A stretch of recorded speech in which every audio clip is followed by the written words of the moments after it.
introduce without leaving.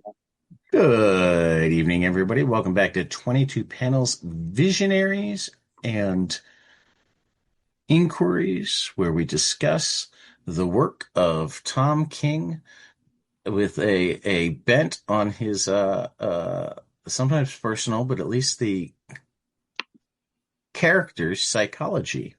Welcome back again to Psychocomicology. We have Dr. Edgar Ramos, soon to be Dr. Samantha Ramos.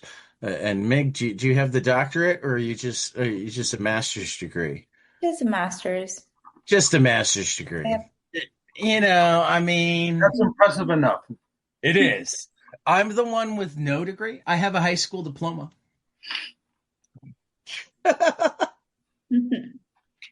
And I've read a shit ton of books. Absolutely. Both comic and otherwise. So yeah. Today we're looking at the kind of middle arc of Tom King's run on Batman. Essentially issues 33 to 57, I believe. Where first they have to go ask permission from Talia al Ghul, and then they have to talk to the best man, and then we get to the wedding planning. Let's talk about that first, and then we'll hit that issue 50 and kind of the turn the series took there. But right now, we're going to assume that they're actually working on getting married. So, I mean, Because they were. issue volume 5, and I don't know what issue numbers they are. I mean, I do have the issues. Yeah. I have the, what is it, Rules of Engagement, volume 5, if you're looking at the graphic novel. So I got to say that was probably one of my favorite all-time reads, like, realistically, like, and not because of the necessarily the psychological depth or lack thereof, just because it was so just cool to see like two superheroes, and like Superman and Batman on a date. Like, yeah, that is just the Super Friends arc. I mean, particularly date night, but like the Super Friends arc in general, the time that they I mean, really the issue before that where, Selina's bugging Bruce and Lois is bugging Clark, and they're both like, well, he'll call me. No, you call him. And it's just like I would imagine, like, did you call? Did you set this up? Like, I could imagine that happening. So it was like, I felt like I was in there. So it was really. And then it's both, for both of them, it's because they think the other is better. Mm-hmm. Everything that they're saying, it's so similar. Right. Right. The other one.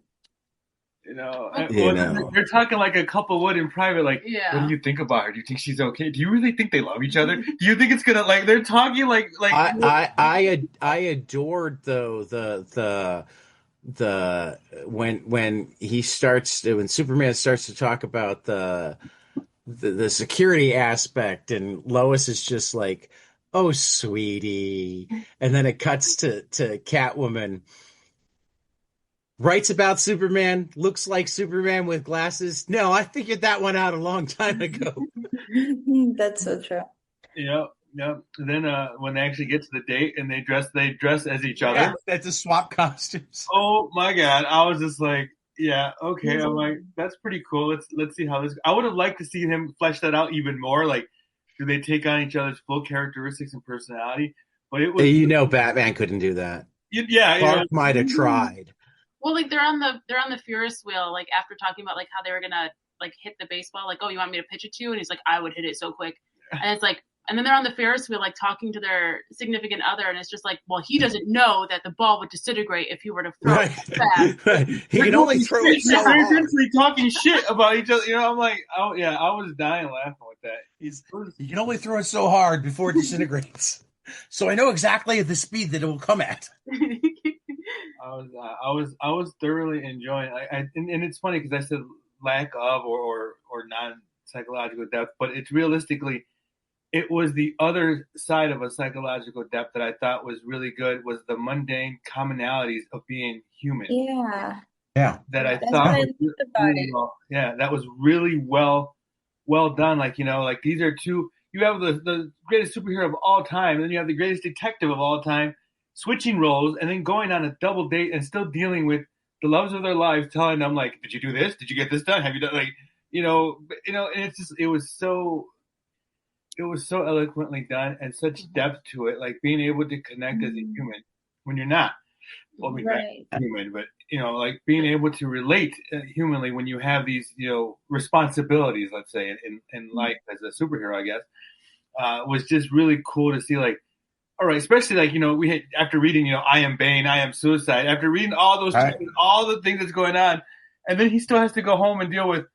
Okay, yes, I'll do this. Yeah, Well, no, okay. they're calling them while they're like in the middle of fighting, like bad guys. Right. And it's just like, did Right. you call him yet? Like, Now, here's my question. I know how Superman hears Lois, but am I gonna have to work? Do you guys are the DC nuts? Does he have some sort of microphone or something for Lois to hear him? Because I'm assuming that when she's talking to him from the office, the phone is actually just a prop for the people around her. She doesn't need to actually call him on the phone. When she talks out loud, he can hear. Yeah, I don't know if he's mic'd. I don't know. I never really if he's thought. mic'd up, I never thought about that. But Right. aren't they all mic'd up? Because when the Justice League communicates with each other, Yeah, so he might have like some So- intercom system that she can tap into. So she's got some sort of communicator to be able to I would hear imagine him, I assume. Yeah, because they communicate with the Yeah, others yeah. like that. So there's got to be. She probably has some version of it. Right. of it. Would be my guess.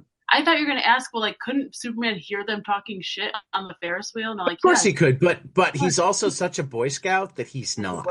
Yeah. that he chooses not to do so. Yeah. Which I think Bruce even points out at some point. It's like, yeah, he's not listening. Yeah, I would take advantage of some of those powers. I would be checking out Yeah, Selena I know, Kyle. Like, I know. let me see. Let me see what he's working with here. Yeah, no, I know exactly what you'd be doing with your X-ray vision, Dr. Ramos. I'd be Superman. Come on, you guys. Let me enjoy it for at least one day.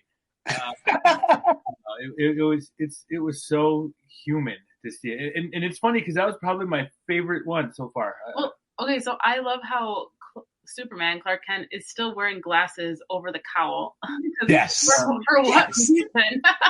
Well, because I thought that was a it joke. makes it totally work as like the nerdy costume. Yeah. Like it's, They're trying to be normal people. and his Which normal doesn't person- stop them from doing like the purse gets grabbed and it's like, okay, 40 feet north. I love when he first gets grabbed and like 12 Lois feet is with them. east. They're both just like like laughing at him. They're just like, oh my god, like no way that just What happened. do you just do? Yeah. Wrong people to do that too. Wrong Right. guys to do it too.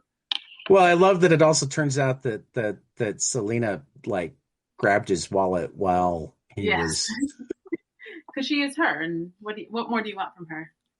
for that matter, one of my favorite issues is when she has to go steal the dress. Oh. Yeah. Because you have to. Well, I mean that's part of who she is, her dynamic. Like, Right. she is who she is, and she's comfortable with that to a degree. You Yeah. know?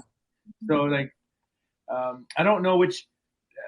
God, I read this a while back. So when they go ask Talia for permission, that was before. They're not really asking her for permission. They have to get Holly, Yeah.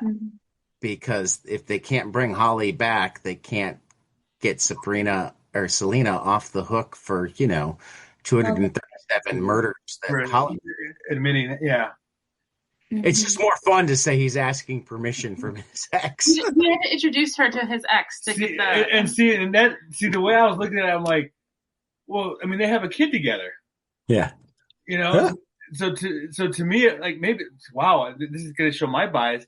Maybe I read too much into it. To me, it was just like this is going to be, Damien's like, stepmom, I mean, there were elements of that. Are you cool with her I being mean, like? when they start their sword fight and like Are you like? Talia's going through all of her training and whatnot, and then Catwoman's like, and and I've picked up a sword like maybe twice in my life. So what does that say?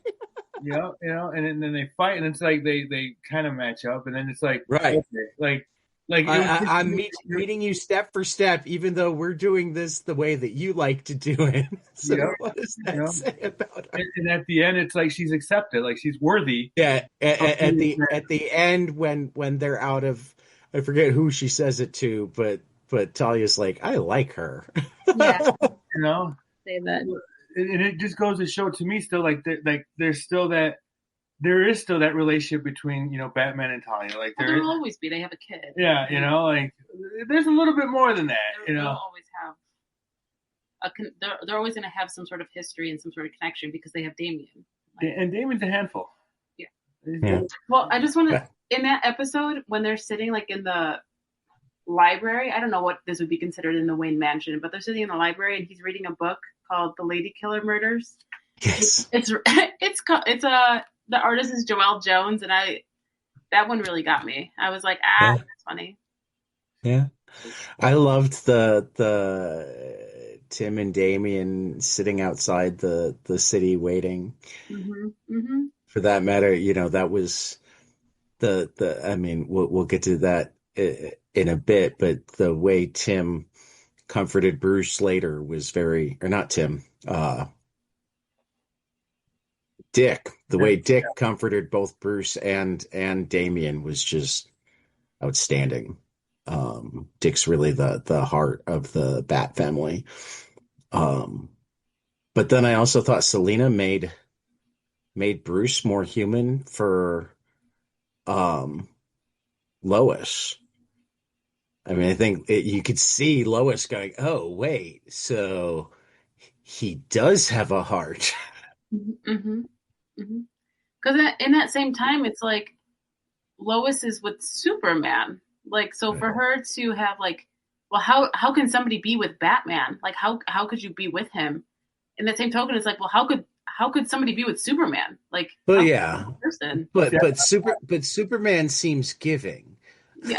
Yes, kind. He seems kind. See, I don't right. I don't know if you see well enough to know like how much of a relationship does Lois have with Batman? Like, well, there was one series where he was like taking her out on dates and stuff. Well, but that was as Bruce Wayne. Was as Bruce Wayne. He was trying. He was. I didn't know this. Yeah, neither did I. Trying to. Oh, I'll find. Is this the same continuity as this one? I don't know if it's the same continuity, but Superman and Batman were trying to like size up each other, and so Superman showed up at something with Bruce Wayne and was just like, "Yeah, I know who you are."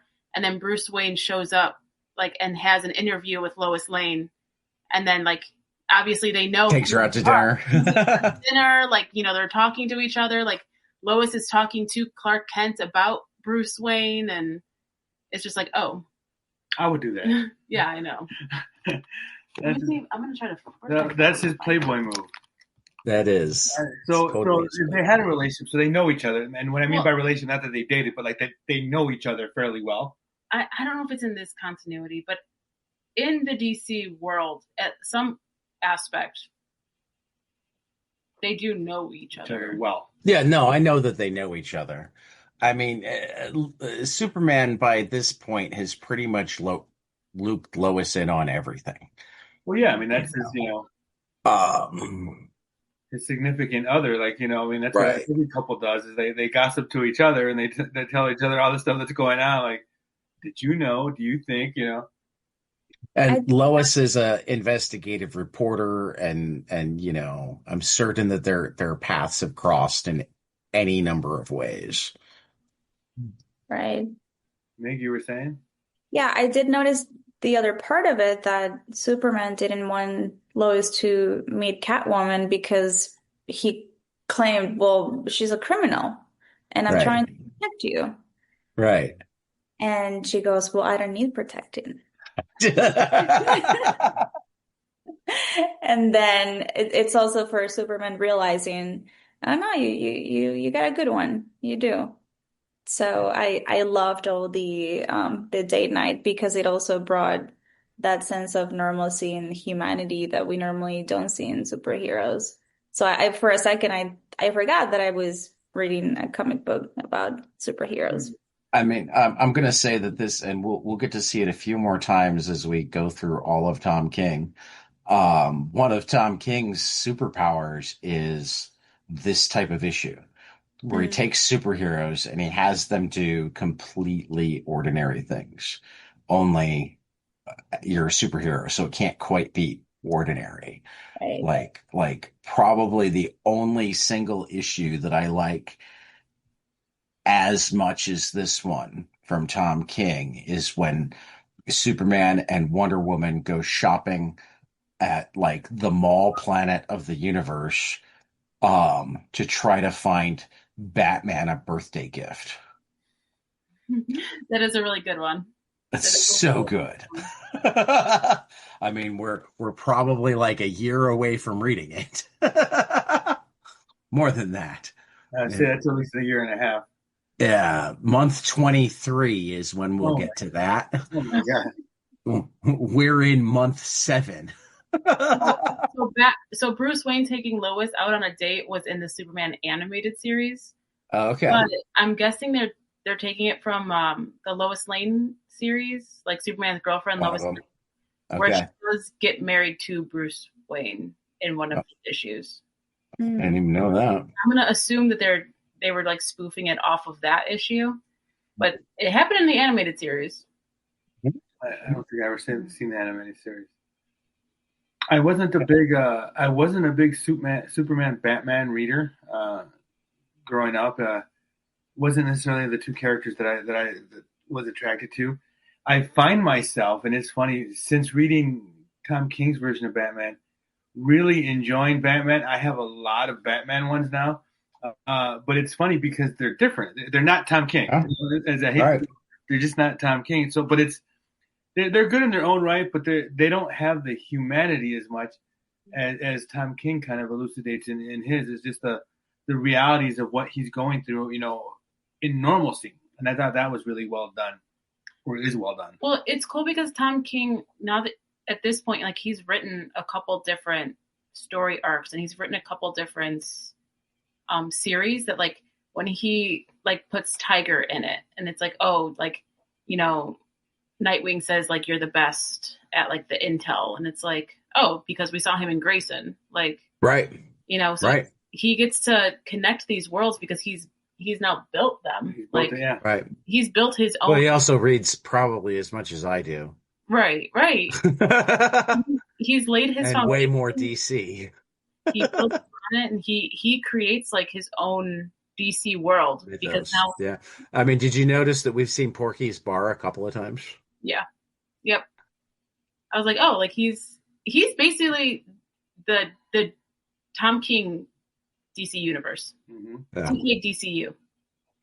I mean, going to what Edgar was saying though about the difference with the Tom King Batman, like I went through my Superman like stage as an elementary school kid through kind of the death of Superman, and I went through my Batman stage like late high school through early college, and with both of them I kind of had burned out just in general because it's like, okay, I don't feel like there are any more story, Superman, Boy Scout, great. Batman, dark, brooding, sad, great.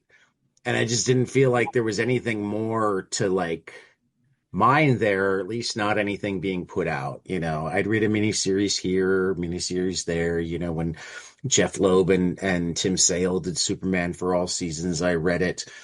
I think I did some Brubaker and Rucka's Batman stuff when they were doing it in that era, but like I'd kind of bailed after No Man's Land. Because it was big and it was huge and it was cool and it went on too long and didn't actually have a hugely satisfying ending. Though in some ways I want to revisit it now with a different lens because knowing so many of the people involved, I think it just didn't have the ending that I was expecting at that age. But it was Tom that made me go, oh, wait a minute, we're giving Batman other feelings? And then as he would pull in other characters and whatnot, I go, oh, like maybe this is just Tom doing this, but I doubt it. I need to maybe go brush up on Superman. I still need to go read some Booster Gold. Because it's like, oh, this character might not be as dumb as I thought he was. I mean, he might often be as dumb as I thought he was, but that doesn't mean that like there aren't iteration. Right. Well, there were two things that like I kind of highlighted. I didn't highlight because I would never highlight inside of an actual book. I would divorce you if you highlighted in my book. See, this is what the once you get the hardcover, this is what the soft cover trade paperback can be used for.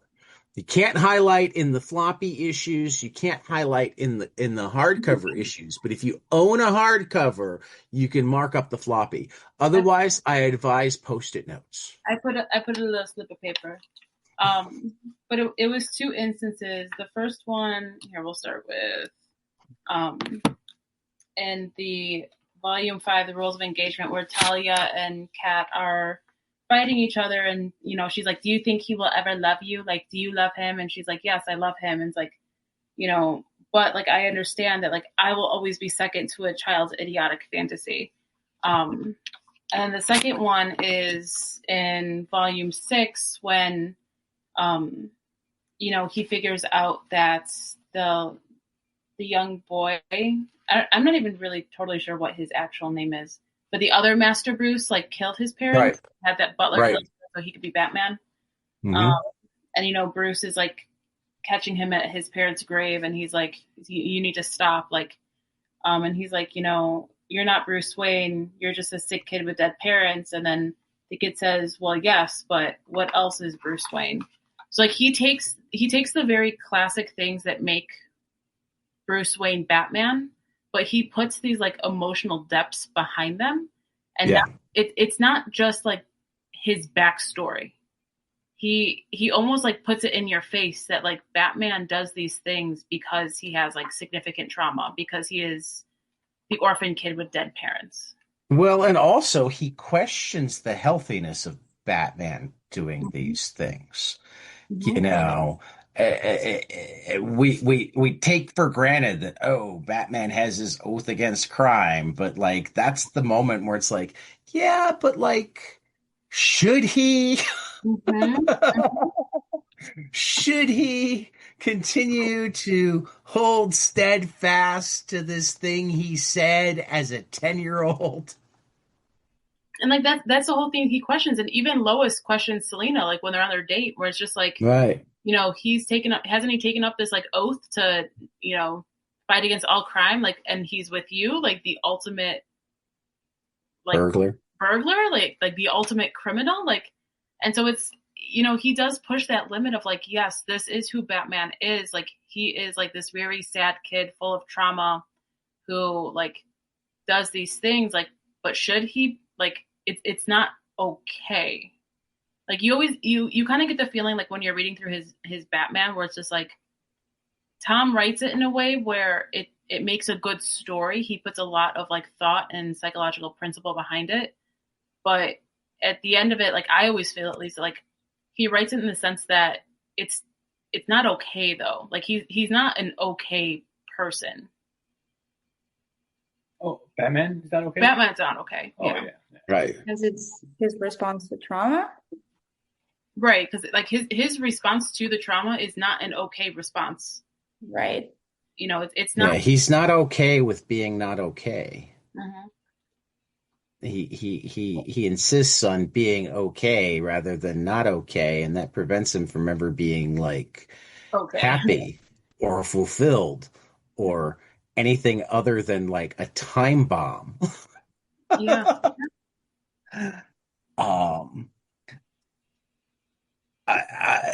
Let's talk about a couple of things, and I want the three of you to weigh in on this because I've both talked about these things till I'm blue in the face, and I really kind of want a psychological perspective.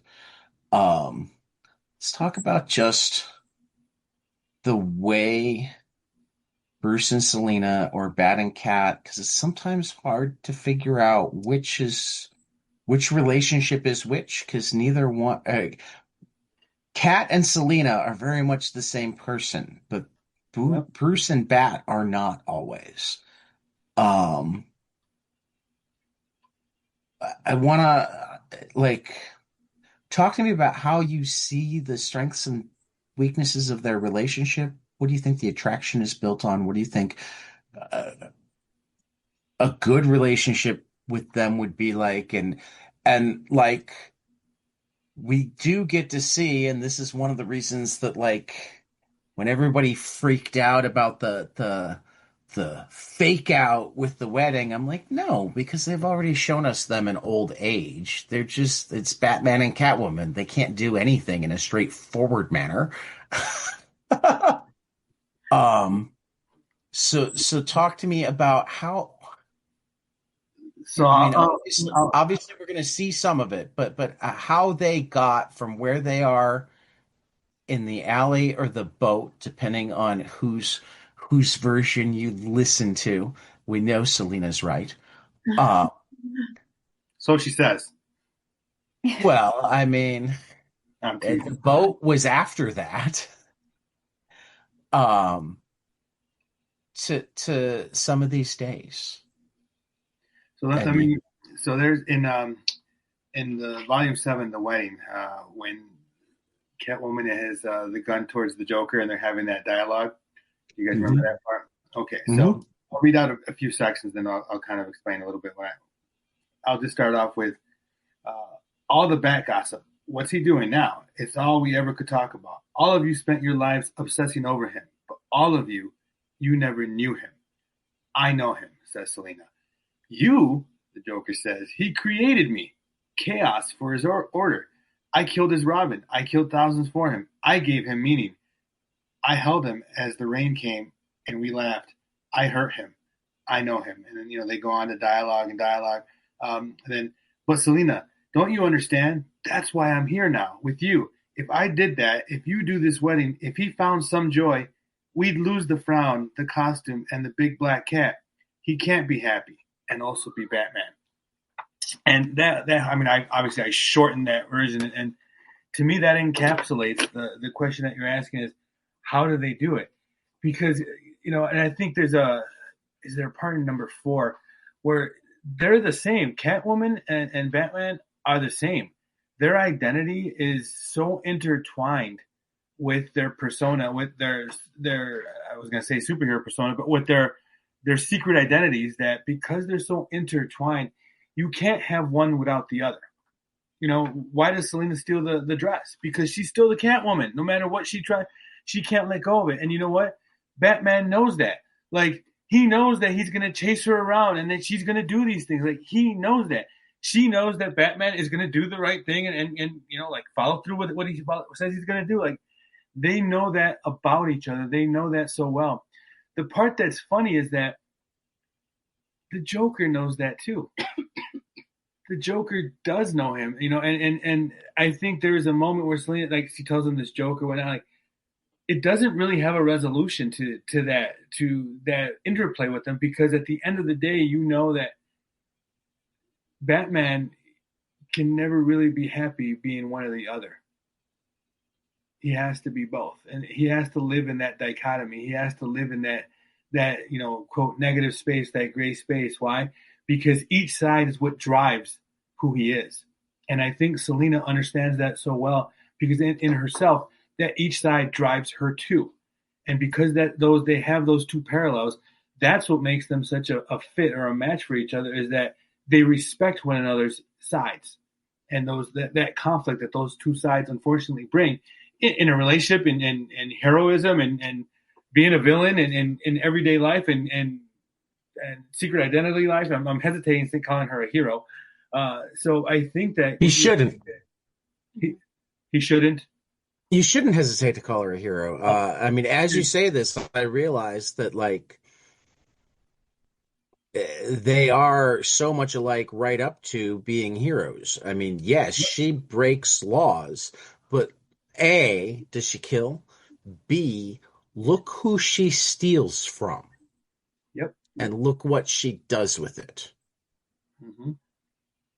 Yeah, I mean, they're almost on the cusp of being the same, one and the same, except for those that nuance there, and they understand that, and I reiterate they respect each other for that, and while they challenge each other and push each other, they don't turn their back on one another when the other one does the thing that's going to annoy them. It's like, you ever heard the line when people say the thing about love, or what real love is, or what all deepness in love isn't loving everything that your partner does great. It's still loving the things that annoy you, that normally you can't stand, that you still go like, oh, motherfucker, like that's what she does, or that's what he does. Like you love them about that. Like that's the joys in love, is that you know that they're gonna leave hair on the brush, like and you sit and take it off. Like, damn it, she knows I hate hair on the brush, but she does it anyway. Like those are the things that that to me is Batman. Okay, Sam, what do you hate? Because you've got that face. You shared the hair on the brush. There's really not much. Let me tell you right now. I'm like,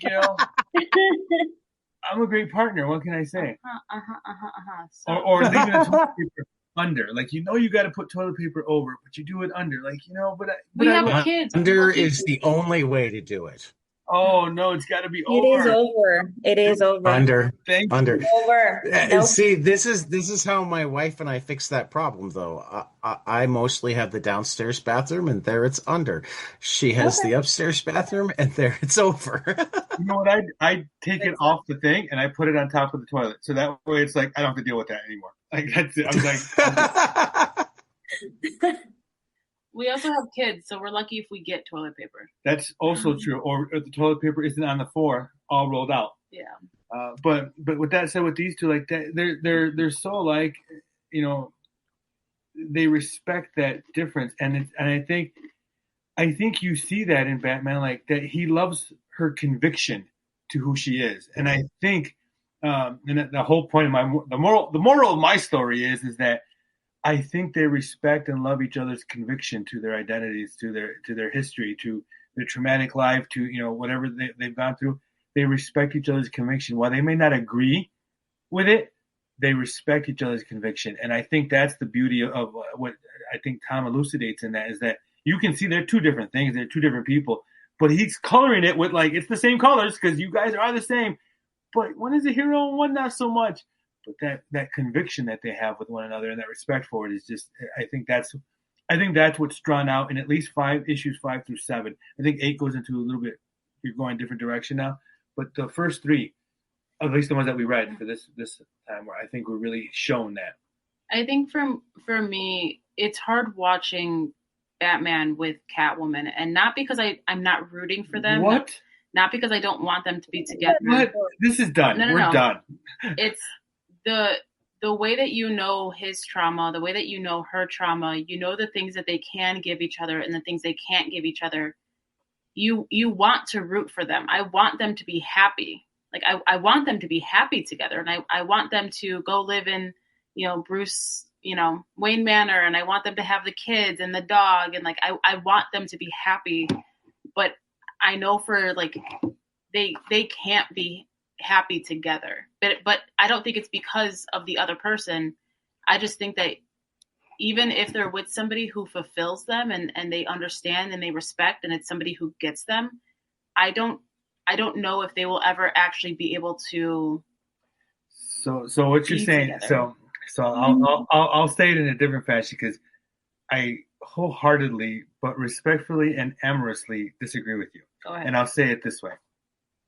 So oil and vinegar can never mix together. Unless you shake it up and cause tremendous chaos, they blend together for a little while and then they separate.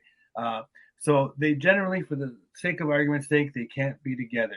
But it's interesting how they always work together and are served together. that's Batman and Catwoman. Is that no? Yeah, together it's a chaos. It's always a chaos with them. But you know what? They're always together and work well together. Why? Because they provide that flavor, that mix when those moments do work, they work very well. And also, for example, while they were during date night, Superman asked Batman, "Why her? Why?" And Batman said, "She's got me when I fall." Mhm. And then Catwoman got asked the same question, and she said, "Well, he's got me when I fall." So it's also, I think they work so well together because they have connected through the pain of their past. Like trauma bonding. Yes, and I'm not saying it's healthy, to put it simple. And Right. No, that's what I want them to be together because they do have that traumatic events that they both not share, but they understand each other. But in understanding, at least like the conceptualization, like how does that work out? Well, are they hurting each other? Are they? Are they? Oh. Like that? I mean, maybe I haven't seen that. Like, where are they hurting each other so far? Like, usually trauma bonding or whatnot, like they're keeping each other down, or they're. Well, I mean, we are about to talk about the one moment where a lot of pain is caused. Yeah. Yeah. But I mean, come on, a few incidences. No, but like that's what I'm saying. Like I want them so badly to. I want them to be Clark Kent and Lois Lane. I want them to be Superman and Lois Lane. But that's the beauty. I don't think they're ever going to manage to be that, but we know that they do something, because again, I refuse to decide that some of these days is a alternate timeline. That's where this heads. We've seen them at the end. They make it. Well, yeah, and also, Sam, why does happiness have to be for them having the kids and having the dog? It could be a different version of happiness. Well, they already have the kids and the dog. That's just a weird family. Right. Not the kids, but they have they have a family. They have kids and a dog. I feel like it's. And maybe it's just my. And for that matter, we know that they have a daughter again because she's in some of these stage. Yeah. Isn't the Huntress? Well, no. That wasn't Huntress. She called her by a specific name and said, "Your father is okay. Go." Or, "I've lived with your father all your life. I know how it goes when the bat signal goes off and she has to go away." But there's some renditions where the Huntress is their daughter, isn't it? I don't know that. Well, finish this comic thing, because it's like I don't think I mean, it's good because I think we have different perspectives here. I just for as much as I want them to be happy and I want them to be together, there is a part of me that says like they're always going to have like a chasing game with each other where they can't. Selena will never secure Bruce Wayne, Batman, and Batman, Bruce Wayne will never secure Catwoman, Selena Kyle. Like, but that's the relationship. She's a cat. Exactly. Like, so that's the relationship. It's kind of like, to me, it's kind of like saying, well, if they have an open marriage, well, they're never going to be happy because they're always out, stepping outside the marriage. But they have a agreed upon, decision that's what their relationship is, and for them, that's their relationship. Like, good or bad in your eyes, like to me, it's like that's their relationship, and they're happy. And as they're heading out after talking / fighting with the ex, I think what's the 13-year-old's name? Damien. Okay, he asked, "Father, are you happy?" And he goes, "I'm getting there." Yep. Yeah. It was just such a wholesome moment for me because I also love that 2 volumes ago he said that he wasn't happy, but now he's with Catwoman. So he's getting there. Yeah, I don't know, and maybe it's about the journey. Yeah, and it is about the journey there. Like they're enjoying that time together, and they do have a trauma bond. I don't disagree with that. I think you're absolutely correct with that. Not that you need my validation for that, but I do think that their relationship works just like oil and vinegar would work. Like you would think, just like mustard and watermelon works for some people. Like salt on fruit. Like really salt and fruit. Like I think it has an interesting. I think their dynamic is what makes it work for me. Well, reading it, I don't know. I don't. It's romantic, Ted. I can't help. I'm just. But I was about to say I don't know how often I've seen this except in fiction, but I feel like fiction generally comes from somewhere. It's that classic relationship where it shouldn't work, so they spend a long time trying to like not acknowledge that they even want it. And then when they can't acknowledge it, or when they can't not do it anymore, when they've seen other people, they've tried to and like this is one of the reasons that I like the Some of These Days annual so much, is that it like the first half is like their entire relationship in microcosm, and then the last half is them old together. They spent a lot of years running from each other or chasing from each other and coming up with all of the reasons why it couldn't possibly work. And at some point they decided, fuck it, we're just going to make it work. And once they decided that they were going to make it work, these are two people that don't fail at things they decide they're going to do. So once they decided, this is the goal, this is what I'm going to do. Now, obviously, it's further down the line because we hit the point in Batman 50 where Holly convinces Selina of what the Joker couldn't. And this is the big spoiler moment for anybody who honestly hasn't read this yet. Go back and read the first 50 issues of Tom King's Batman before listening to what goes forward. Holly convinces Selina that he can't be Batman and be happy, that like if you marry him, you're going to take that away from him. And Selina decides that the heroic thing that she's going to do is set aside her love to save the world. Because in her eyes, if there's no Batman. So let me rephrase. Was it the heroic thing to do for the world and save the world, or was it the ultimate sacrifice for her love for him? Some of both, I think. I mean, I think part of it was her love for him, but I think equally it was this idea that to be worthy of this man, I need to be a hero like he's a hero, and that requires sacrifice. And what have I sacrificed? What do I have to sacrifice? So I think her sacrifice and her giving, or walking away, whatnot, is one in part. It's like the idea: if you really love something, let it go, and if it comes back and if it's there, then it's meant to be. And I think that's rooted in somewhat in that storyline, is that they're still gonna be one way or the other. Right. They're still gonna be.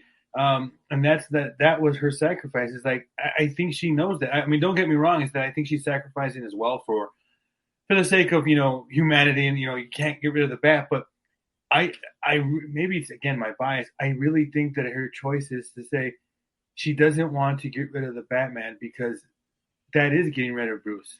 Remember, I said earlier that they're one and the same. And I think she knows that about herself, is that if I stopped being Catwoman, who would I be without that? And would I be happy? So she knows that, well, I don't want to kill this happiness. I don't want to kill this relationship. I don't want to kill and destroy everything we are and have. And the only way we can do, and going back to Sam's point, is this cat and mouse or this cat and bat chase. And that, she essentially maintains that chase because that's what they have. That's their relationship. So to change it, may change the whole dynamic. So, But like what she writes in the letter, the end of her letter makes me cry every fucking time. I read it the first time at 11 o'clock the night before it came out because there was a midnight open at the comic shop that I was working at, and I was working it, but there was no fucking way I was working it if I wasn't reading the book before the customers came in. But when I got to the if we're happy, and we could be so happy, if I help that lonely boy with the lonely eyes, I kill that engine. I kill Batman. I kill the person who saves everyone. And how can I do that? How can I love you so much and look in your eyes, in that endless blue, that gorgeous blue, that blue that calls me, knowing to save the world, heroes make sacrifices. That's the lesson of every story. I wish I could give my life, but I can't. I have to give more. My sacrifice is my love. It's you.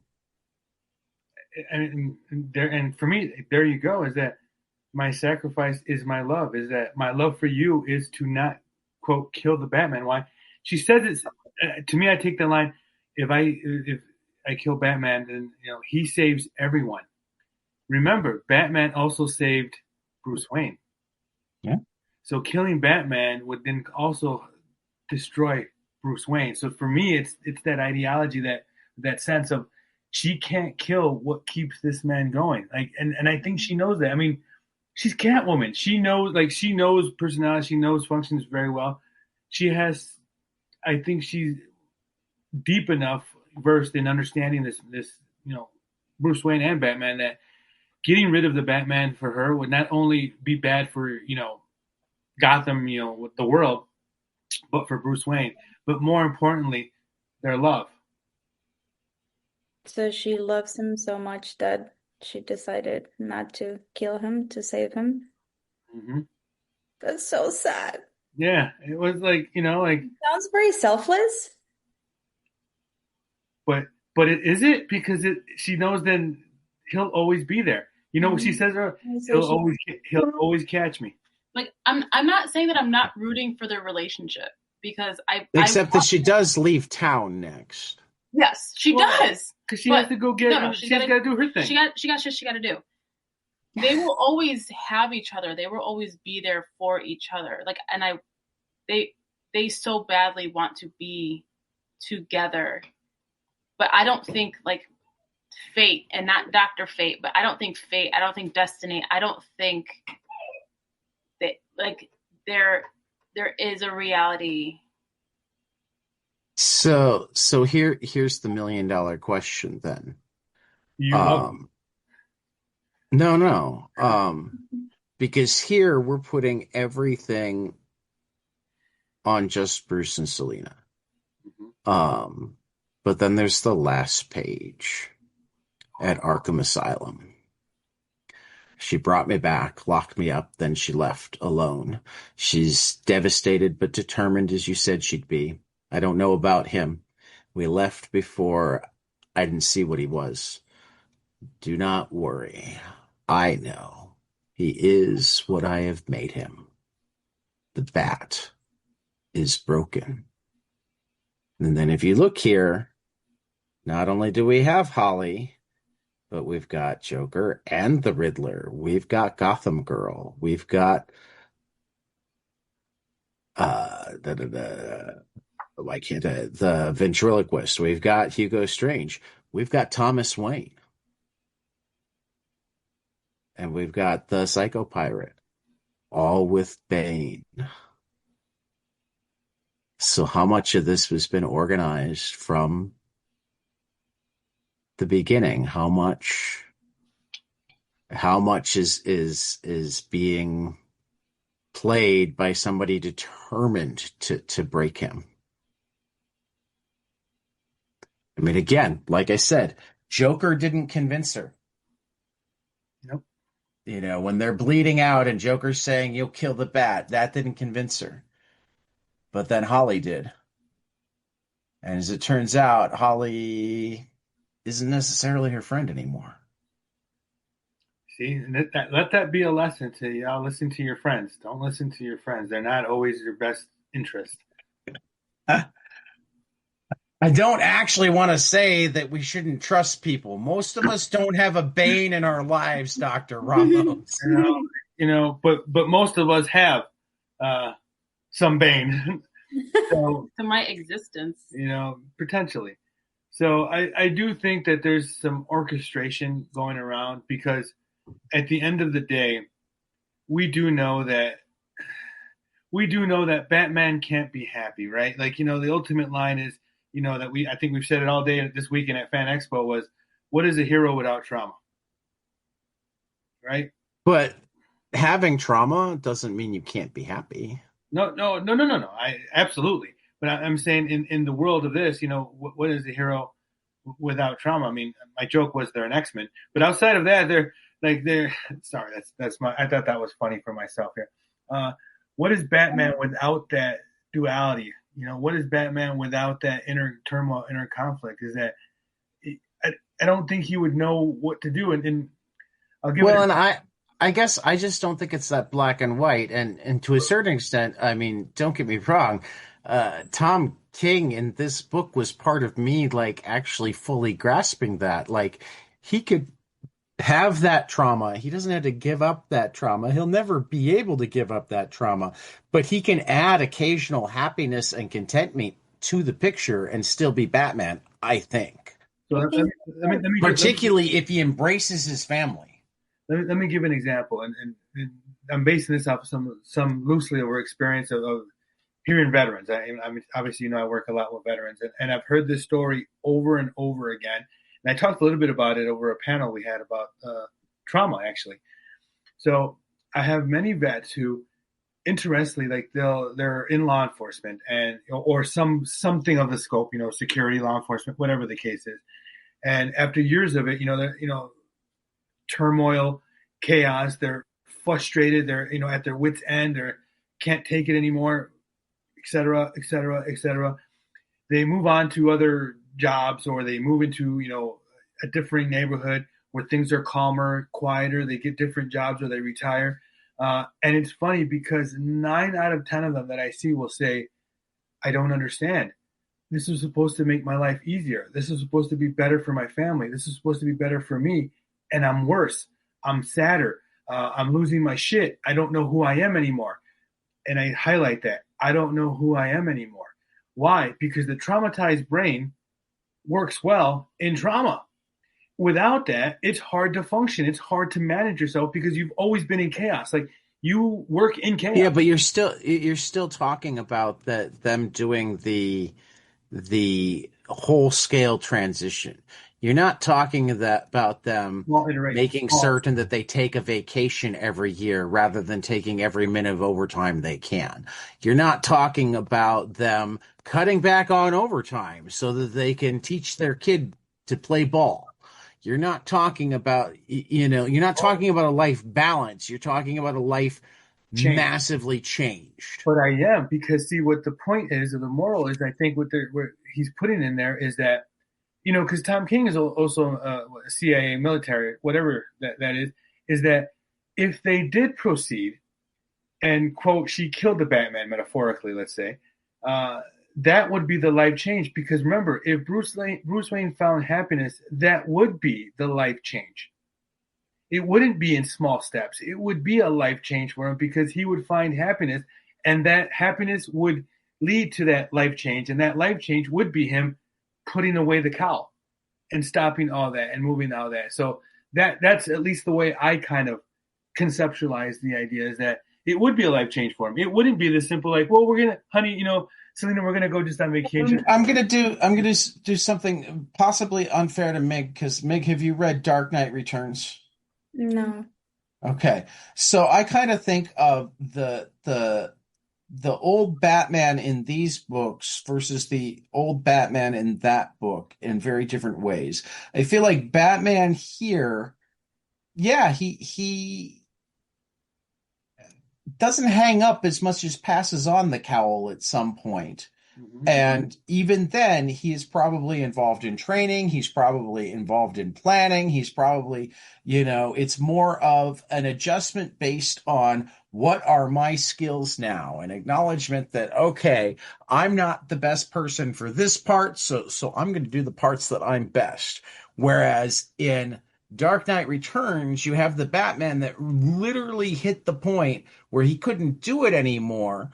And then the city went to shit because he wasn't there to do it anymore, and he hadn't had any sort of planning or contingencies for that. And he came back, and to a certain extent, he was able to do it.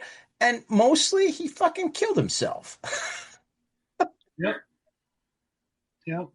So, how do you measure a small change, and the impact of that small change? I think that Batman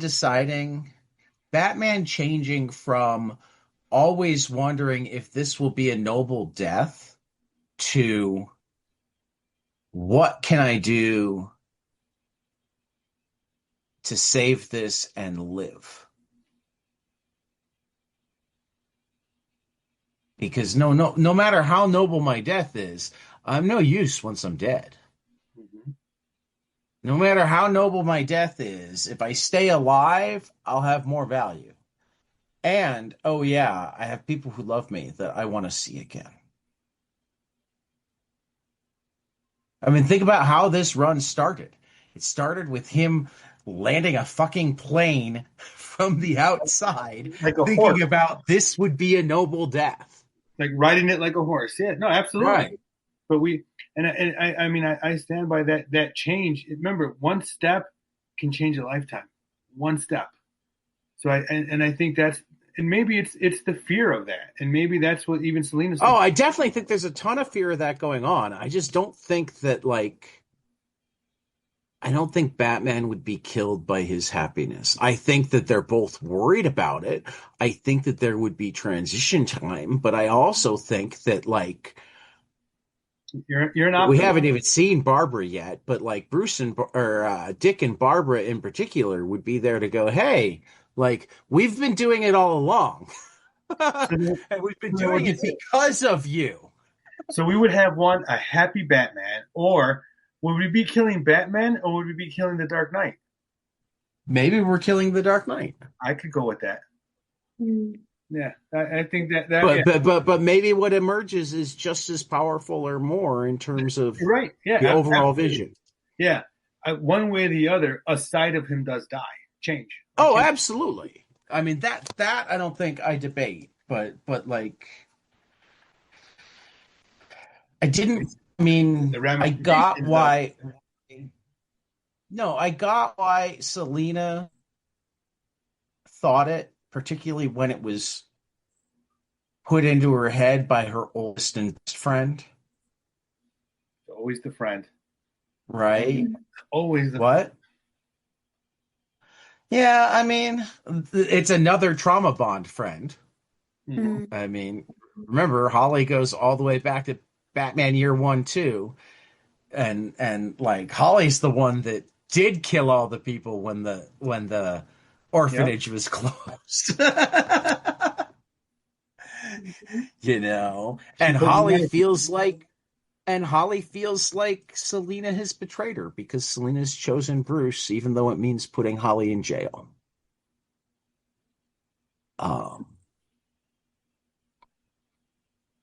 So I can't imagine how Selina must feel walking away knowing that, my best friend's in jail and I'm not even with the man. Ladies, what do you guys think? I know me and Tad kind of went out of. Yeah, no, I'm sorry. I believe that he could still be the Batman while with Catwoman on his side and raise somebody else to continue his legacy. It would be a long transitioning period, but I do believe that he could continue to do the same with her by his side. Well, isn't it a thing that in comics every year is it takes 30 years to take place? So the transition isn't that hard. Anything is possible. Anything can happen. In 100 years. People come back from the dead. Yes, they People show back up.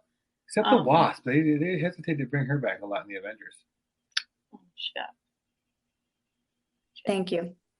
I don't know if we can have a happy Bruce Wayne. I don't know if you can have one without the other. And I don't think I think if Bruce Wayne was an actual person and he was coming in for therapy, I think it would take a lot of therapeutic work to get him to a point of happiness. But even in like the clients that I have seen that have gone through significant trauma, you know, it's almost like that masking. I can mask it. I can fake it till I make it. But there's always a part of me that it's that wound is never healed. And you have two people, you have both Bruce Wayne and Selena Kyle that both have those wounds, you know, attached to them, on them. Maybe with like deep psychological therapeutic work, like you could get to a point of, you know, we make this work, we're happy together, we're functional. But I don't know if he will or if she will like ever really have that like sense of groundedness. So I guess here's, and this is funny because I have to put on different hats and understand. As a clinician, you know, I would be a lot of work to like, you know, help them achieve, you know, what makes you happy, what would be the happiness, blah, blah, blah. You know, like, yeah, but as I guess as a fan is that as a reader, I guess, and it's even not as a reader of Batman is, it's kind of like the debate about Batman in of itself is that for Tom King, people either love him or hate him because they made Batman emotional. And it's like, what would Batman be happy? And I think that's what we're really looking at here is what would Batman be?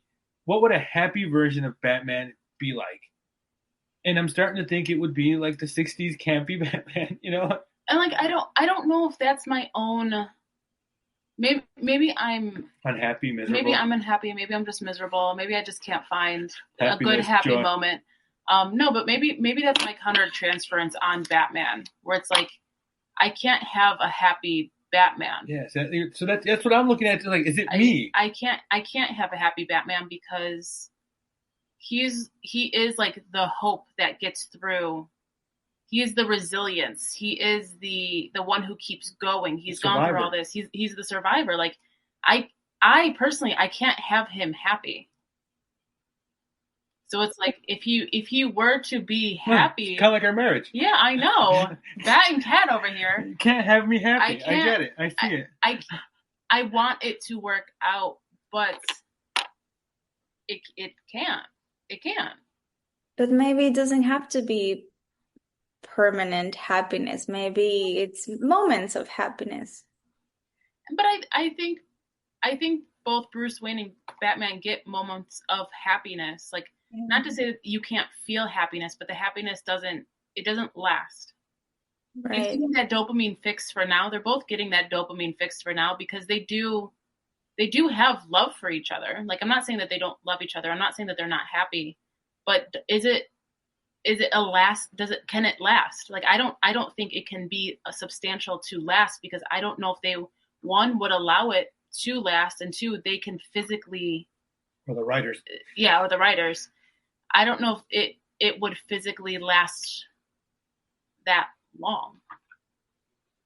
I don't know if they can, either of them can do that, or if it's just like an instant gratification, chasing each other around for so many years. Like, you know, the game finally like came together, and then what happens now? Their whole thing was the chase. That was their little hits of dopamine. That was their little shots of cocaine. You know, every time that they would kind of catch up with each other and have those like quick little banters and that happiness. But now that they have each other, what's their dopamine fix? Like they're adrenaline junkies.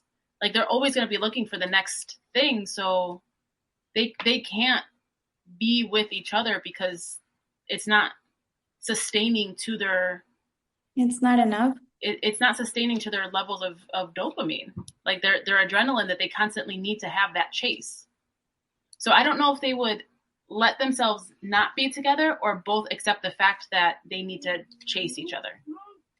That's a downer.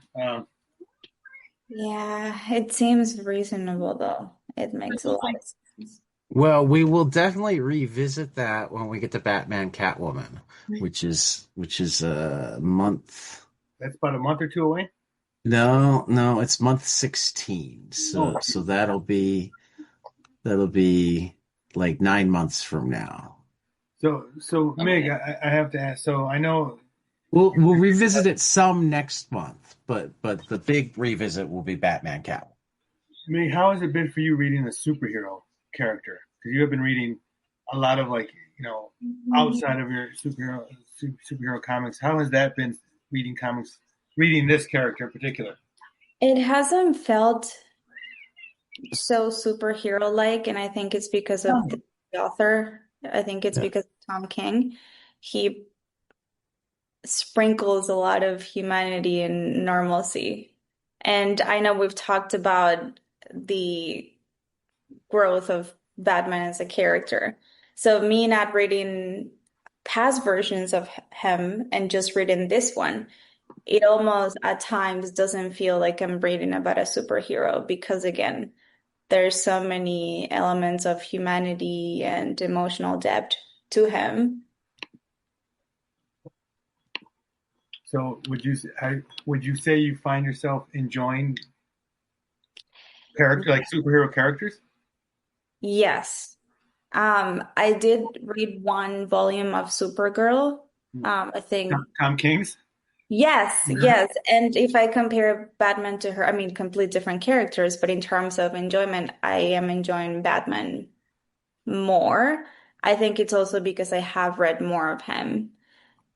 And it's bittersweet. So at times I read 3 volumes in a row and I enjoy it, and then I'm like, fuck this, what's going on? And then I drop it for 2 weeks. Good show, Meg. You're swearing. I'm sorry. No, I'm teasing. No, you can swear all you want. Yay. So it's bittersweet, but I do, and it makes me want to read more about superheroes because there's a lot of filling in the gaps that I have to do. For example, I don't know about the Robins. I didn't even know that Batman had a kid. So sometimes I find myself a little bit lost in the story because I don't have the whole context.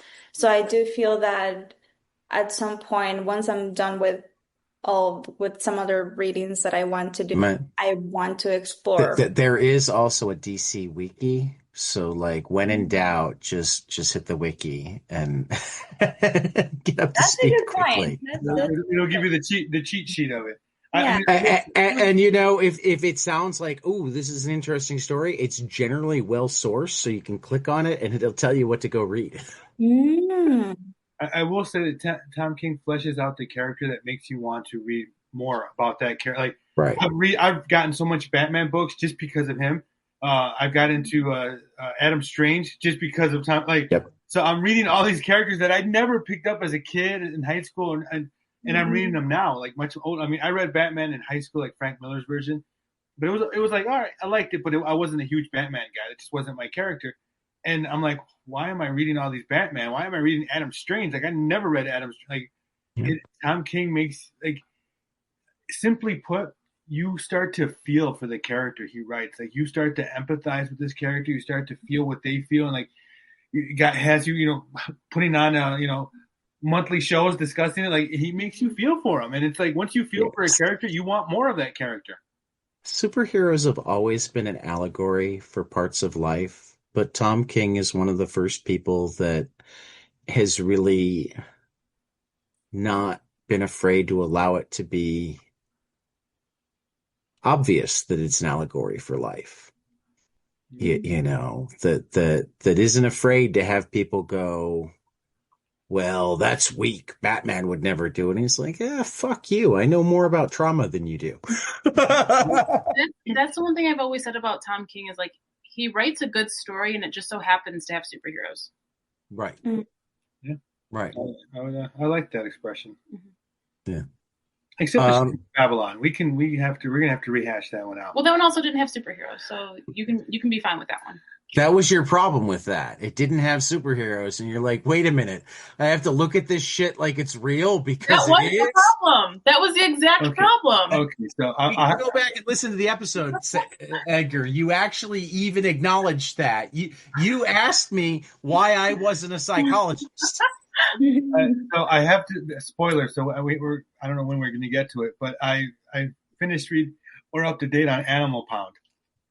Okay. I am a huge anti-anthropomorphic, person. I will just say this. Yeah, I can keep reading it. Yeah. We'll It's pretty fucking good.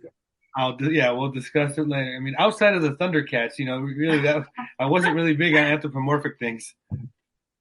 You'd like Black Sad, I think, and maybe Usagi Yojimbo. Oh, actually, I did like Usagi Yojimbo. I did like the Turtles as a kid, but Usagi Yojimbo is one of my characters. You like The Last Ronin? The Last Ronin was really good, yeah. But that was that was actually a great read. That's Turtles. Yeah. So let's move on for Bruce, at least. It's going to be a while before we see Selina in the pages of Batman again. I mean, we'll see her next month, but we're going through like what 30 issues an episode right now. So, one a day. So, I really like Cold Days, where you get to see Bruce's overreaction to everything by having him trying to fix it. Bruce in the jury room arguing that Batman is not God, begging them to fix his mistake. Was powerful to me. What was the powerful part for you? Like what? One of Batman's issues through all the years, and one that I would have thought that he should have learned the first time he dealt with Bane way back in Nightfall, when he literally had his back broken because of sleep deprivation and not being willing to let any of his teammates be involved because it was too dangerous. Is that like he drinks his own Kool-Aid? He thinks he's infallible. He thinks that because he is so good at, when I set my mind to accomplishing something, I accomplish something, that means he makes no mistakes. And suddenly here he realizes that he made a mistake, that he got set up, that what was going on wasn't what he thought was going on, but he was so distracted in so much pain. Yes. That he was overcompensating for a while. Right. Well, which if you go back to Nightfall, and this is again unfair to Mig, particularly because I don't even know if I'd recommend Nightfall to you. I have a love-hate relationship with Nightfall. It's an essential storyline in Batman, and like a lot of the Bane here owes to it. But to me, Nightfall is more Batman avoiding all of the things that he doesn't avoid as much in this run. Like Tim Drake occasionally brings up things like, Bruce, I know you're Batman, but you need to sleep. And he just brushes him off as a dumb kid. And I just get more and more frustrated with Batman until he gets his back broken.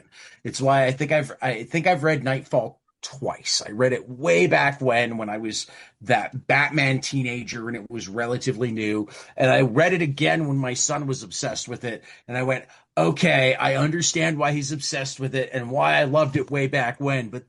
But God, Batman is dumb. Yeah. So here he's not as dumb. Here he's making mistakes that he's made before, but he's able to see it. To get through it. Yeah. I sticking to the overconfidence, like and I think you said it. He's in pain. He's definitely in overcome. So he's making mistakes because of that, and the overcompensation. I mean, what do people do when they're, the traumatized individual? They're workaholics. So they lose themselves in work or something.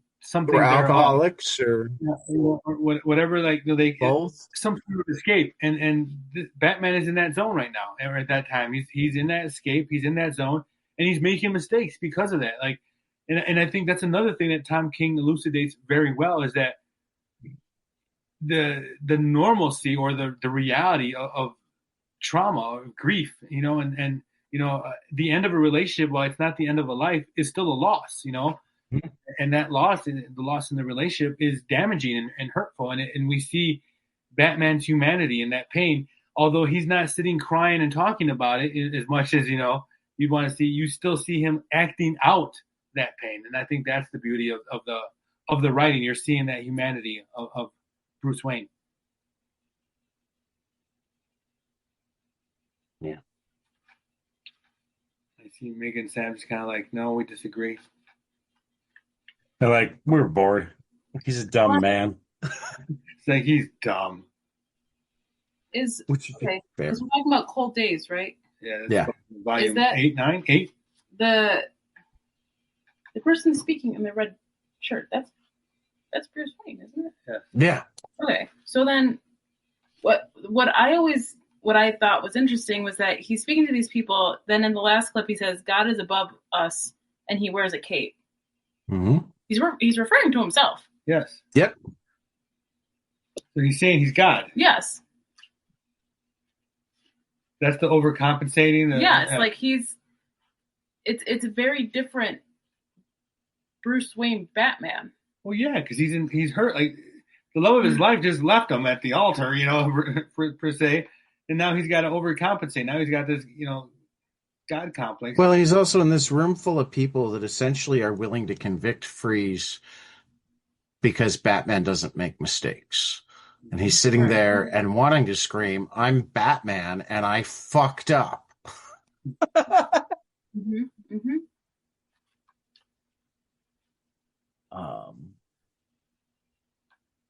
And God, he practically does. He's not God. He's not. He tries. He does. I know. And he fails. And he tries again, but he can't. He does not provide solace from pain. He cannot give you hope for the eternal. He cannot comfort you for the love you lost. God blesses your soul with grace. Batman punches people in the face. He's a poet and didn't know it. It didn't rhyme that nicely in my head, but I'm gladly it did. Yeah. I think they should have added in there, like, Batman going to see his counselor, his therapist, like, to talk about the breakup. That would have been, I think that would have resonated pretty well. Like, I mean, you did notice that we had our first reference to, what's the place that the superheroes go to? Not the shelter.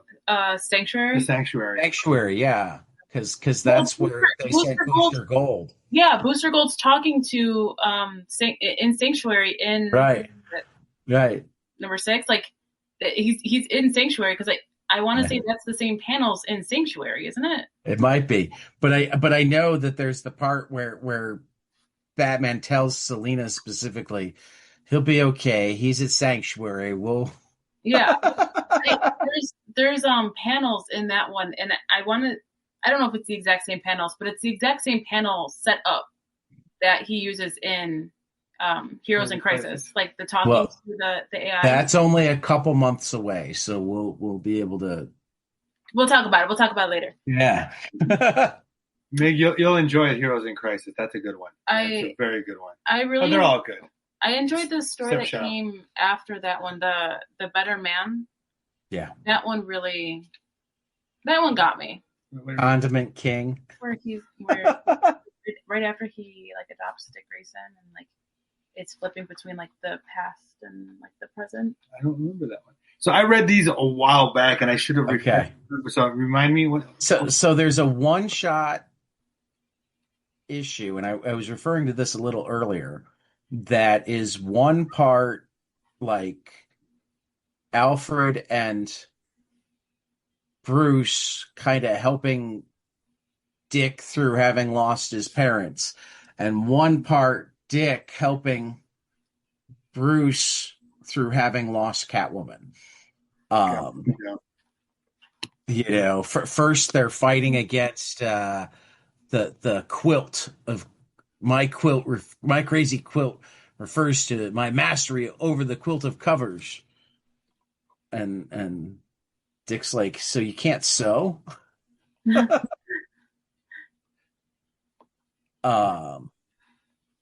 And you know, Dick gives him a hug the way he'd given Dick a hug, and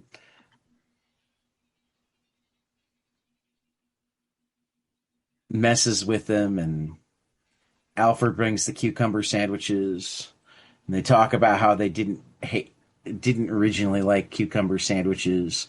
And then there's the fight in the grocery store with Condiment King, and Dick saying, how can you possibly still be sad? You're fighting Condiment King and the quilt. If we get Kite Man, it'll be the whole trio.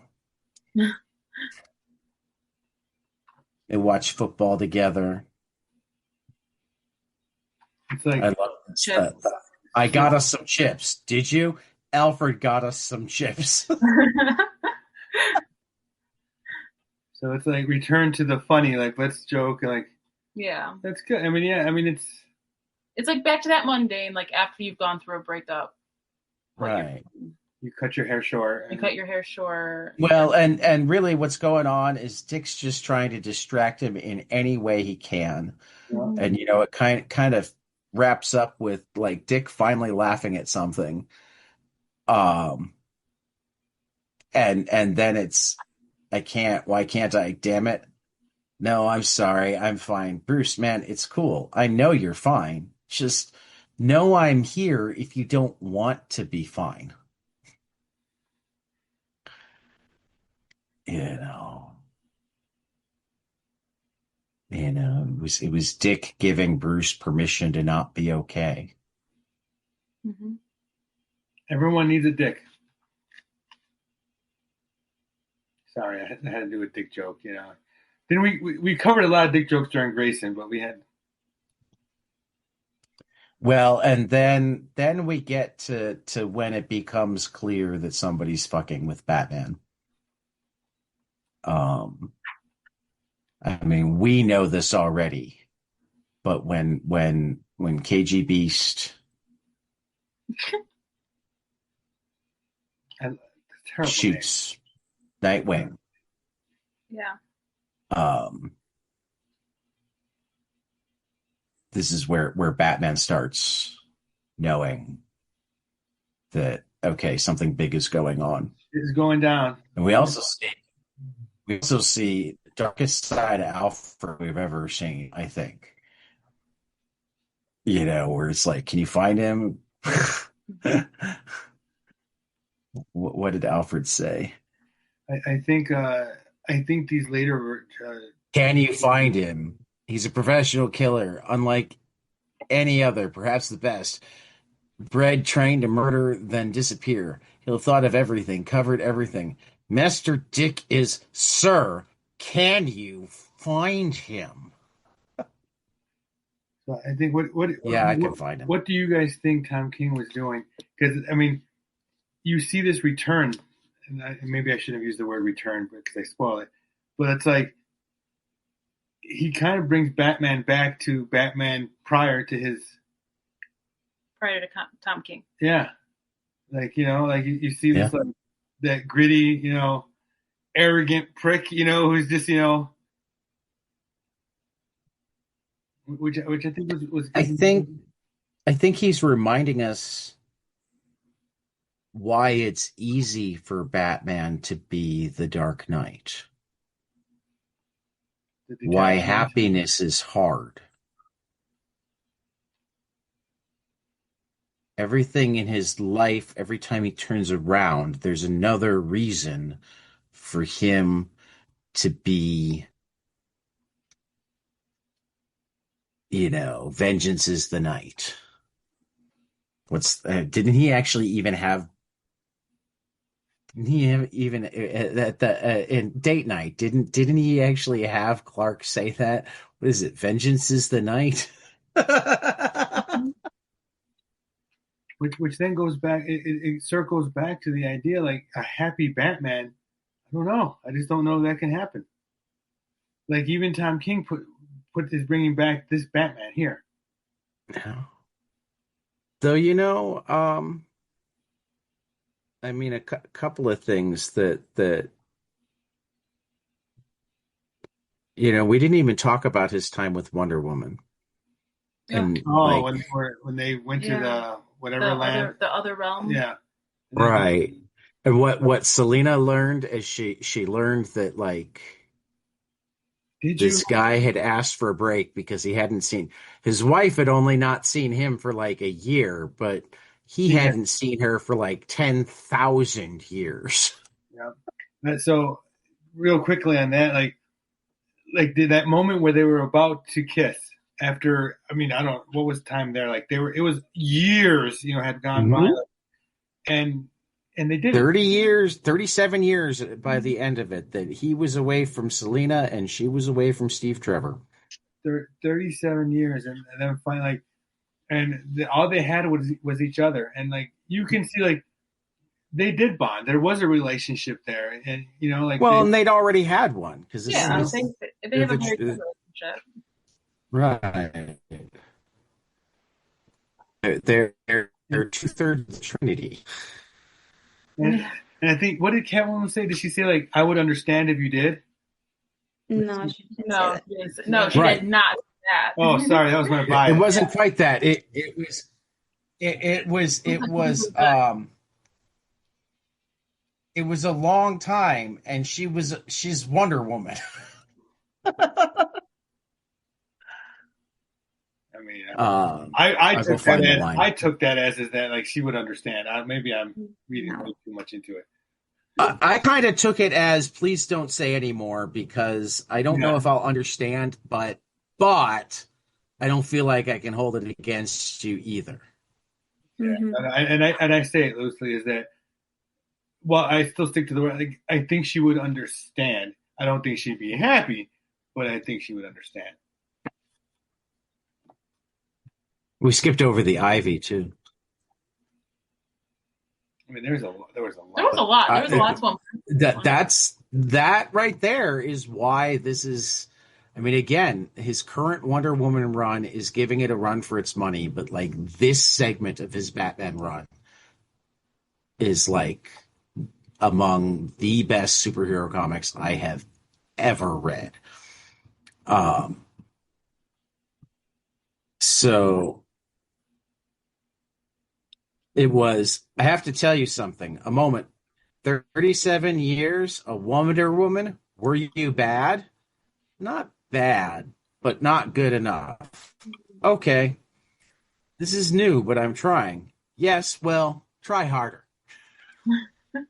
See, so she gets it, Come on. 37 years of Wonder Woman. She gets it, but she also tells him to try harder. Again, Wonder Woman.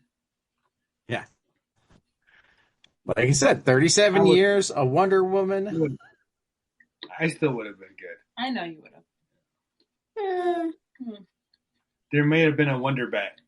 A Wonder Bat? A Wonder Bat. Bat Wonder? A Bat Wonder, yeah. What he's saying is you have a hall pass if you spend 37 years in an alternate dimension with Superman. Yeah, I mean, I'd understand. I'll take it. Total hall pass.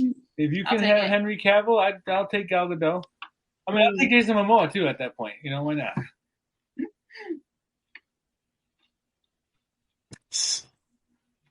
Yeah, no, this is also a more emotional.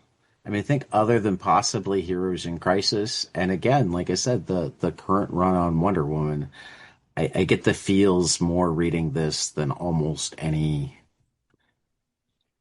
reading this segment of this.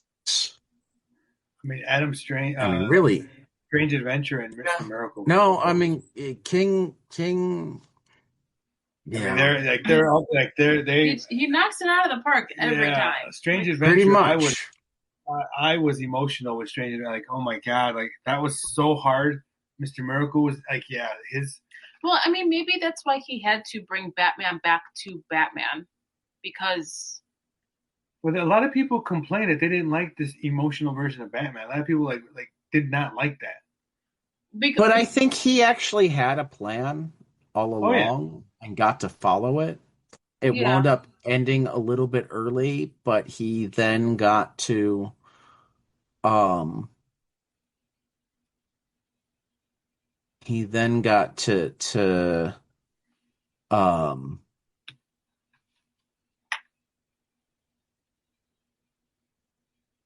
kind of wrap it up his way through Batman Catwoman. So I think he got to tell most of the story that he wanted to tell. And it was a good story. Right.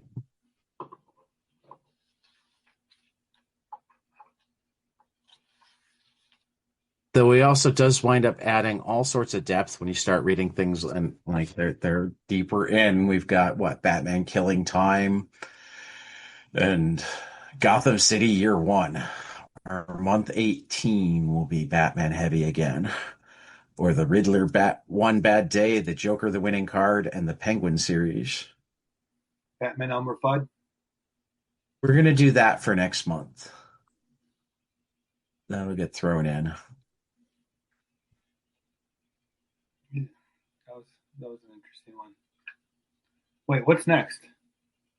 Next is we wrap up his Batman run, including doing Batman Elmer Fudd. And then after that, it's into Mr. Miracle.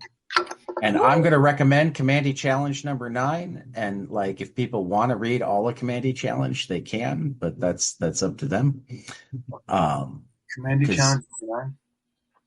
Yeah, Commandy Challenge was something that they did during the Jack Kirby's 100th birthday year, where it was a 12-issue series. Each issue had a different creative team, and each issue was supposed to end on a cliffhanger that the next creative team had to get Commandy out of and then put him into another one by the end of their issue. And it just, kept going like that. And Tom King's was actually with Kevin Eastman from Teenage Mutant Ninja Turtles fame. And as so often is the case, like with Batman Elmer Fudd and whatnot, Tom King did like the part of a oddball series and totally dropped the mic on everybody. Wouldn't expect any less. I got to read Commandy Challenge number 9. I don't know that one. I mean, for you, Edgar, I would probably very much recommend all of Commandy Challenge. I think you would enjoy it. Most of it is just classic Kirby-esque comic stuff, and not that deep. Are you saying I'm not a deep person, Tom? No, I'm saying that like for Mig and Sam, if they feel like they don't have the time, they're less likely to go, "Oh, I love this stuff." And the one issue will somewhat stand on its own. If you're reading digitally, read the end of the issue before to know where they're starting from. But even if you don't, it somewhat stands on its own. But that's not even for next month. That's for the month after. I said it's still 2 months away. Yeah. A lot of Batman. So moving heavy at the end. Yeah, we are. What are we up to at this point? So yeah. I mean, I feel like there's way more that we could talk about here because like there are entire story arcs that we haven't touched on, but I also feel like we're kind of at a good place to wrap all of this. So does anybody have any kind of parting comments they want to make on this stretch of Batman Catwoman, the boys who, were a little more present here. But still kind of in the periphery. But we definitely got to see. I mean, like the scene with Alfred telling all of the Robins where Batman was, or we got to see Dick a lot. No pun intended. Yeah.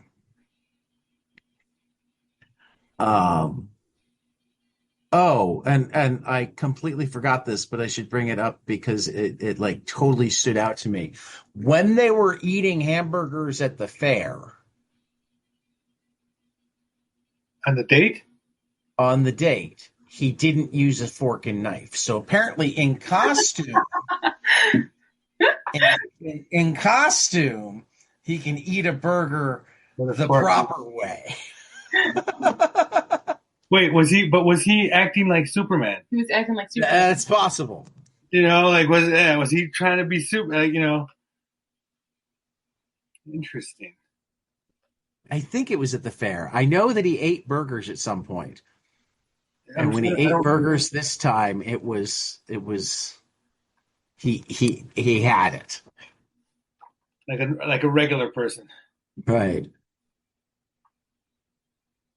Well, it's funny because if I have a really big burger, I eat it with a fork and knife because it's too big for my mouth. Yeah. Yeah, I think that was the date. Yeah, I think so. It's like Superman wearing glasses. Right. Well,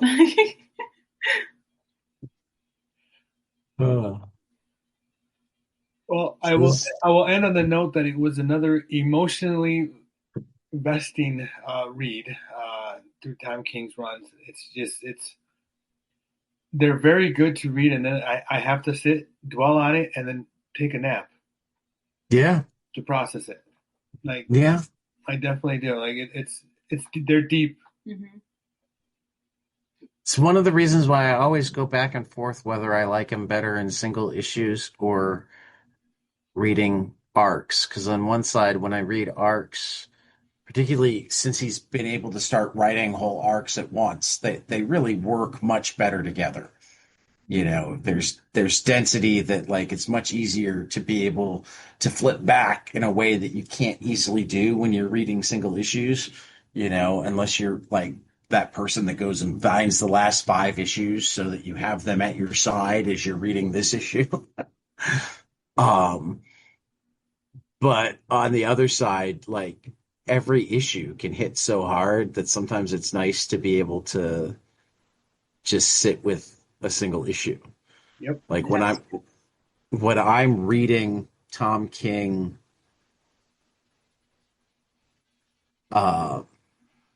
single issues, there are 2 things. First, I've started emailing him when I'm done with any given one of them.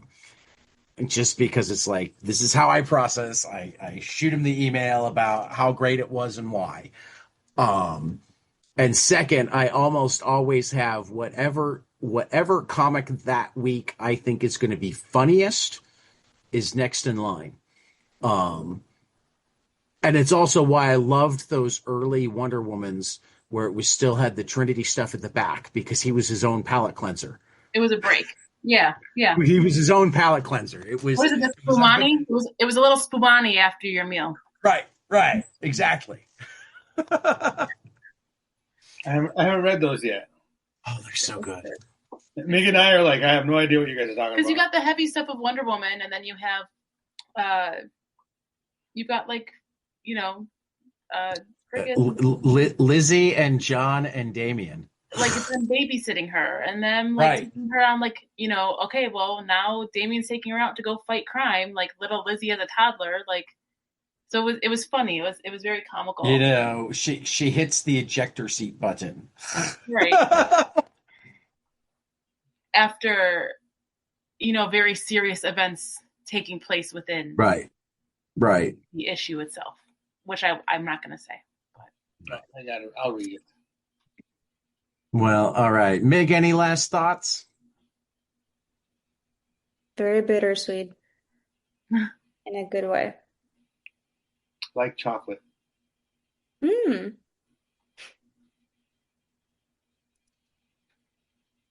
All righty. For Psychocomicology, this has been Inquiries and Visionaries, Visionaries and Inquiries, something like that. The works of Tom King It on works with 22 me. panels.